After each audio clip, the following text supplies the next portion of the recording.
श्री गणेशाय नमः। नमस्कार दोस्तों, ये राशिफल चंद्र राशि पर आधारित है। तो आइए जानते हैं इस दिन चंद्रमा आपके लिए किस तरह के परिणाम ला रहे हैं। दोस्तों, इस दिन चंद्रमा आपकी कुंडली में 12वें भाव में रहेंगे। दोस्तों, 12वें भाव में चंद्रमा का होना अच्छा नहीं होता है। अगर आप विदेश में रहते हैं, विदेश में बिजनेस करते हैं, नौकरी करते हैं, तो आपके लिए ये दिन काफ़ी अच्छा रहेगा। जी हाँ दोस्तों, 12वें भाव में चंद्रमा के होने से आपको विदेश से लाभ होगा। विदेश में अगर आपका बिजनेस है या आप विदेश में नौकरी करते हैं तो आपके लिए ये समय शुभ रहेगा। विदेश से आप धन कमा पाओगे। विदेश से धन कमाने के अच्छे मौके आपको इस समय में मिल सकते हैं। जो स्टूडेंट्स पढ़ाई के लिए विदेश जाना चाहते हैं, उनकी इच्छाएं भी पूरी हो सकती है। विदेश से आपको हर तरह का लाभ इस समय में मुमकिन है, लेकिन बाकी क्षेत्रों में लाभ होने की संभावना काफ़ी कम रहेगी, क्योंकि इस दिन सुबह से ही आलस्य से घिरे रह सकते हैं। काम करने की गति धीमी रहेगी। हर काम में रुकावटें नजर आ सकती है। इस दिन आपका मन भी परेशान रहेगा। किसी प्रकार का टेंशन भी आपको इस समय में सता सकता है। इस समय में आपको चोट लगने की संभावना भी रहेगी, तो आपको संभल कर रहना होगा। इस वक्त आपको यात्राएं भी करनी पड़ सकती है, लेकिन यात्रा करने के लिए समय अनुकूल नहीं है। अगर करनी ही पड़े तो सावधानी जरूर बरतें, कहीं पर भी लापरवाही ना दिखाए। अगर हो सके तो यात्राएं कुछ समय के लिए टाल दे तो ज्यादा अच्छा रहेगा। व्यापारियों को काम में रुकावटें, नुकसान होना और पैसे फंसने की संभावना इस समय में बन रही है। आज कोई भी महत्वपूर्ण निर्णय ना ले, कोई नया निवेश बिल्कुल ना करें। इस समय में किसी पर भी भरोसा ना करें। कागजी कार्रवाई या संभल कर सोच समझ कर ही करें। नौकरी करने वालों के लिए भी ये समय अनुकूल नहीं है। कार्य क्षेत्र में वाद विवाद हो सकते हैं। काम में मन भी नहीं लगेगा। इस दिन आप तोल मोल कर ही बोले और हो सके तो अपने बॉस से ना मिले। इस दिन दाम्पत्य जीवन में अशांति रहेगी। पति पत्नी के बीच नोक झोंक हो सकती है। इस समय में हर काम में आपको सतर्क रहना होगा। किसी और के झगड़े से भी थोड़ा दूर ही रहिएगा, नहीं तो आप उसमें फंस सकते हैं। घर परिवार में अशांति का माहौल इस समय में देखने को मिल सकता है। इस दिन लव लाइफ में थोड़ा तनाव उत्पन्न हो सकता है। बीते हुए कल की बातों से भी परेशानियां आ सकती है। पार्टनर के साथ प्यार से पेश आए। अगर कोई विवाद की स्थिति उत्पन्न होती भी है तो उसे बढ़ने ना दे। स्टूडेंट्स के लिए भी ये समय रुकावटों भरा नजर आ रहा है। किसी तरह की रुकावटें आ सकती है। पढ़ाई में मन नहीं लगेगा, मन भटक सकता है। इस वक्त अपने लक्ष्य पर केंद्रित रहे और अपना प्रयास जारी रखे। इस दिन स्वास्थ्य ठीक रहने की संभावना भी काफी कम रहेगी। इस समय में आप शारीरिक दुर्बलता महसूस कर सकते हैं। एनर्जी की कमी रह सकती है। सावधानी जरूर बरतें। इस दिन आप अगर कौवों को रोटी डालते हो तो आपके लिए बहुत अच्छा होगा। जी हाँ, चाहे वो कौवा रोटी खाए या ना खाए, आपको बस कौवे के नाम की रोटी निकालनी है। किसी ज़रूरी काम से जाते वक्त चांदी का सिक्का घर से ही साथ लेकर जाए।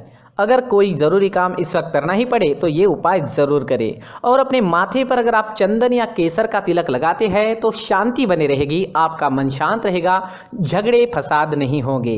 इन उपायों से मन शांत रहेगा, कामों में आने वाली रुकावटें दूर हो सकती है और दिन बहुत अच्छा बन सकता है। साथ ही दोस्तों, मंदिर में जाकर भगवान का दर्शन करें और 1 रुपए का सिक्का मंदिर के मुख्य गुल्लक में ज़रूर डालें। सुबह अगर आप टहलने जाते हैं तो इसका बहुत अच्छा परिणाम आपको देखने को मिलेगा। तो शरीर को ऑक्सीजन तो मिलता ही है, साथ ही दोस्तों नेचर में हीलिंग पावर्स होते हैं। उस वजह से हमारी एनर्जी में चेंजेस आते हैं। जो भी ग्रहों के निगेटिव इफेक्ट हम पर आ चुके हैं वो निकल सकते हैं और हमारा पूरा शरीर पॉजिटिव एनर्जी से भर सकता है। इस वजह से हमारा पूरा दिन अच्छा जाएगा। जी हाँ, इस वजह से सुबह टहलने जाना काफ़ी अच्छा होता है। खान पान में इस वक्त आप ध्यान रखें, योगा करें, एक्सरसाइज करें। इस दिन अगर आप पीले रंग का इस्तेमाल करते हैं तो आपके लिए अच्छा रहेगा और 3 अंक इस दिन आपके लिए लकी साबित हो सकता है। दोस्तों, सभी राशि के लोगों के लिए जीवन में आगे बढ़ने के लिए कुछ जरूरी बातें वीडियो में आगे बताई गई है, तो वीडियो आगे जरूर देखें। नमस्कार दोस्तों, व्यक्ति को अपने जीवन में सफल होने के लिए मेहनत के साथ साथ भाग्य का साथ होना भी बहुत ही आवश्यक होता है। अगर व्यक्ति का भाग्य उसका साथ देता है तो कम मेहनत में ही अधिक सफलता प्राप्त होती है। परंतु कई बार ऐसा देखा गया है कि व्यक्ति के जीवन में कई ऐसी घटनाएं घटित होती है जिसकी वजह से उसको बहुत सारी परेशानियों का सामना करना पड़ता है। और इस स्थिति में व्यक्ति को बिल्कुल भी समझ नहीं आता कि ऐसा क्यों हो रहा है। दरअसल आपके घर में ही कुछ ऐसी चीजें होती है जो हमारे भाग्य को प्रभावित करती है, हमारे जीवन को प्रभावित करती है। और उन चीज़ों के आसपास होते हुए भी हमें वो चीज़ें नज़र नहीं आती। वह चीज़ें हमारे चारों तरफ एक अजीब सा घेरा बनाकर रखती है, परंतु हम उसको नहीं देख पाते। इन चीज़ों से हमारे घर में और हमारे जीवन में नकारात्मकता फैलती है, जिसकी वजह से हमें नुकसान उठाना पड़ता है, जिसकी वजह से हमें भारी नुकसान उठाना पड़ता है। हम पूरी तरह से कंगाल हो सकते हैं। अगर आप कहीं बाहर से आते हैं और अपने जूते चप्पल इधर उधर कहीं भी उतार देते हैं तो ये अशुभ होता है, क्योंकि इधर उधर जूते चप्पल उतारने की आदत की वजह से आपको अपने जीवन में आगे बढ़ने में रुकावटें उत्पन्न होती है। इससे उन्नति में बाधा आती है। इसलिए आप अपने जूते चप्पलों को उनकी जगह पर ठीक प्रकार से रखें। दोस्तों, काफ़ी लोगों को इस तरह की आदत होती है, कहीं से भी बाहर से आते हैं, कहीं भी जूते चप्पल फेंक देते हैं, कहीं पर भी उतार देते हैं। कुछ लोग तो घर के एंट्री के मेन डोर के सामने ही जूते या चप्पल डायरेक्टली उतार देते हैं। ये तो बहुत ही गलत है। साथ ही कुछ लोग जूते चप्पल उल्टे रख देते हैं, उस पर ध्यान नहीं देते। लेकिन इन चीज़ों पर ध्यान देना बहुत ज़रूरी होता है और जूते चप्पल हमारे जीवन को बहुत ज़्यादा प्रभावित करते हैं। दोस्तों, ध्यान रखें, जूते चप्पल हमेशा साफ सुथरे रखें और उनको उनकी जगह पर रखें। उनके लिए एक स्थान बनाएं, उस स्थान पर रखें। अगर कोई व्यवस्था उनके लिए की है तो बहुत ही अच्छी बात है, वहां पर उन्हें रखें, साफ सुथरा रखें। जूते चप्पलों को उनकी जगह पर कुछ इस तरह से रखें कि वो देखने में भी अच्छी लगे। अगर वो चीज़ें देखने में अच्छी लग रही है तो फिर उनसे निगेटिव एनर्जी उत्पन्न होने की संभावना बिल्कुल भी नहीं रहेगी। तो दोस्तों, इस बात का ध्यान ज़रूर रखें। साथ ही दोस्तों, एक और बात है जिस पर आपको ध्यान देना बहुत ज़रूरी होता है। हमारे घर के छत के ऊपर जिन चीज़ों का हमें काम नहीं होता है उन्हें हम घर के छत के ऊपर रख देते हैं। ऐसा करते करते देखेंगे तो घर के छत के ऊपर कबाड़ जमा दिखता है। जी हाँ, जो चीज़ें हमें लगता है आगे जाके हमारे काम में आ सकती है वो हम घर के ऊपर रख देते हैं, लेकिन वो चीज़ें तो काम में नहीं आती। हमारे जीवन पर वो चीज़ें बहुत ही गहरा निगेटिव इफेक्ट डालती है। इसलिए हमारे घर के ऊपर का जो भी एरिया है वो पूरी तरह से साफ सुथरा रखें। जी हाँ, साफ सुथरा रखना है और एक भी बिना काम की चीज हमारे घर के ऊपर नहीं रखनी है। दोस्तों, नहीं तो हम जीवन में मेहनत करते ही रहेंगे और हम जितना पा सकते हैं उतना नहीं पा सकेंगे, क्योंकि ये चीजें हमें कहीं ना कहीं हमारे जीवन में पीछे रखेगी। इस वजह से घर के छत को पूरी तरह से साफ रखें, पूरी तरह से साफ सुथरा रखें, क्लीन रखें। साथ ही दोस्तों, हम हमेशा देखते हैं घर के ऊपर जाने के लिए जो सीढ़ियां हैं, उन सीढ़ियों के नीचे जो जगह होती है वहां पर सामान हमेशा रख दिया जाता है। वो जगह ही ऐसी है कि सामान को खींच ही लेती है। वहां पर आपको कुछ ना कुछ सामान मिलेगा ही। जिन लोगों को पता नहीं है उनके घर आपको सामान मिलेगा ही, लेकिन जिन्हें पता है वो लोग हमेशा सीढ़ियों के नीचे की जगह साफ सुथरी रखते हैं और एक भी चीज वहां पर आपको नहीं मिलेगी।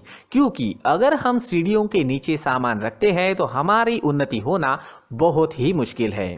जी हाँ, सीढ़ियों के नीचे कूड़ा कचरा कबाड़ अगर हम जमा करके रखते हैं, कोई भी सामान रख देते हैं, तो उस वजह से माँ लक्ष्मी हम पर प्रसन्न नहीं होती। माँ लक्ष्मी हमारे घर में आने की संभावना बहुत ज़्यादा कम हो जाती है। तो दोस्तों, इन चीज़ों पर ध्यान रखें। हमारे घर की जो सीढ़ियाँ होती है उनकी नीचे की जगह हमेशा साफ सुथरी रखें, क्लीन रखें। साथ ही दोस्तों, अगर आपके घर में ऐसी कोई चीज़ मौजूद है जिसका आपको काम नहीं है, जैसे टूटे फूटे बर्तन, आईना, तस्वीरें, इलेक्ट्रॉनिक सामान, सोफा, कुर्सी, टेबल, पलंग, घड़ी, झाड़ू, गमला इत्यादि, तो आप इन सामानों को अपने घर से तुरंत ही बाहर निकाल दीजिए, वरना इससे आपको बहुत बड़ी परेशानी हो सकती है। आपको ये चीज़ें कंगाल बना सकती है। तो घर में ऐसी चीजों का मौजूद होना शुभ नहीं माना गया है। इससे धन की देवी माता लक्ष्मी जी का प्रवेश घर में नहीं होता है। इन चीजों से आपके घर में नकारात्मक ऊर्जा का संचार होता है और जिस वजह से व्यक्ति को मानसिक समस्याओं का सामना भी करना पड़ता है। व्यक्ति के मन में चिड़चिड़ाहट होती है और छोटी छोटी बातों पर गुस्सा आने लगता है। आप जो भी कार्य करते हैं उसमें आपका मन नहीं लग पाता है। इस व्यक्ति का जीवन घर में मौजूद इन चीज़ों की वजह से अंधकार में डूबने लगता है। इसलिए आपको घर में बिना काम की चीज़ें, कूड़ा कचरा नहीं रखना है। दोस्तों, एक और ख़ास बात है, हमारे घर में मकड़ी का अगर जाला है तो वो बिल्कुल भी शुभ नहीं है। जी हाँ, वो अशुभ माना जाता है। घर में मकड़ी का जाला होना अशुभ है। इससे आपके अच्छे दिन भी बुरे दिनों में बदल सकते हैं, क्योंकि मकड़ी अपना जाल शिकार को फंसाने के लिए बनाती है। और अगर आपके घर में मकड़ी का जाला है तो इससे घर में नकारात्मक ऊर्जा का प्रभाव अधिक बनता है और वास्तुशास्त्र के अनुसार इससे सकारात्मक ऊर्जा का नाश होना शुरू हो जाता है और घर में नकारात्मक ऊर्जा बहुत ज़्यादा बढ़ जाती है। इसलिए आप अपने घर को हमेशा साफ सुथरा रखें। कम से कम 1 महीने में अपने घर के हर कोने की साफ सफाई जरूर करें। दोस्तों, मुख्य द्वार भी हमेशा साफ सुथरा रखें। मुख्य द्वार को हमेशा सजाया जाता है, क्योंकि मुख्य द्वार से ही हमारे घर में लक्ष्मी का प्रवेश होता है। तो मुख्य द्वार को साफ सुथरा रखें और सजा कर रखें तो बहुत अच्छा रहेगा। इससे मानसिक रोग और घर की परेशानियां दूर हो जाएगी, धन की कोई कमी नहीं रहेगी और इसके साथ साथ आय के नए स्रोत भी खुलने लगेंगे।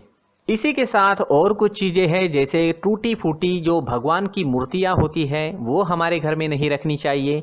साथ ही जो भगवान के पुराने फोटो है जो जमा करके रखे हुए होते हैं, तो दोस्तों वो चीज़ें नहीं रखनी चाहिए। जो भगवान के फोटो या भगवान की मूर्तियाँ जो घर के मंदिर में हैं, बस वहाँ तक सीमित है। अगर आपके घर के शोकेस में भी वो मूर्तियाँ रखी है, कुछ फोटो रखे थे, उन्हें भी साफ करते रहना चाहिए। जिन चीज़ों को हम मेंटेन नहीं कर पाते, साफ नहीं रख पाते, उन चीज़ों को घर से हटा देना ही आपके लिए अच्छा रहेगा। साथ ही दोस्तों, कुछ तस्वीरें हैं, जैसे डूबते नाव की तस्वीर या फिर झगड़े की तस्वीर या फिर कुछ ऐसी तस्वीरें होती है जो देखते ही हमें समझ में आ जाता है कि ये तस्वीर निगेटिविटी दर्शा रही है। इस तरह की तस्वीर भी आपको आपके घर में नहीं रखनी है। जी हाँ, इस तरह की तस्वीर लगाने से भी हमारे जीवन में उसी तरह की घटनाएं घटित होना शुरू हो जाता है। हर एक चीज़ हमारे घर की हम पर प्रभाव डाल रही है। इस तरह के बदलाव आप आपके घर में ज़रूर करें। धन्यवाद।